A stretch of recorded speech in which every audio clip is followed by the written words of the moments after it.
So I'm going to step back a little bit. Okay. So I've been doing this for 27 years. Wow. Kind of scary.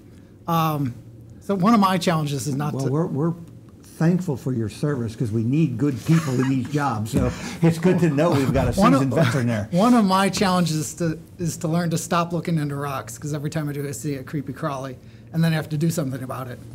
But I still do that. Yeah. From where I sit, the problems we've had for ever so long, we still have.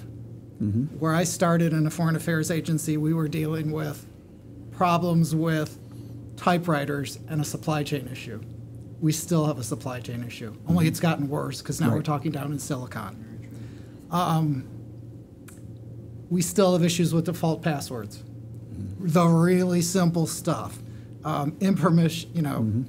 improper permissions, separation of duty issues, not processing audit trail information, not building security into systems as they're being designed, trying to bolt it on afterwards. Right. All these kinds of things we've been talking about for 20 plus years, we're still not doing right. Yeah, you know, on that adding to security after, I once made the comment that I think it's disappointing that the term firewall even exists. Because if we would have built the systems to be secure in the first place, we wouldn't have to put them behind a firewall to make them secure. That right there. We talked, do you remember C2 by 92? Mm-hmm. That was going to fix access control. Absolutely. Have we fixed access control? I'm afraid not. So all of these challenges we've had for an awful long time, we still have. Now, you think it's because technology has changed so quickly that it's hard to keep up? But we haven't even fixed those. Now we have all these new challenges, APT kinds of things, and all these other kinds of things that folks are raising, we have in spades. So the problem, to me, keeps snowballing, and we can't yet fix the old stuff. Right.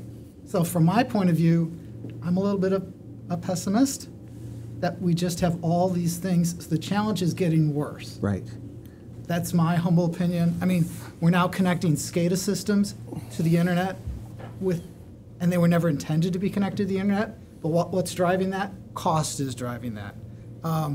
We're dealing with connecting networks to networks that were never intended to be connected, and all the challenges that are resulting from that. Billions and billions of things being connected across the world that we never intended to be connected. Right, so sheer complexity of these networks now makes them much more difficult to just get your hands around all the issues. And volume. And volume, and then someone else's, the way I talk about the ability to react in net speed, which other people have talked about as well. Sure. Very, great points. Very challenging. All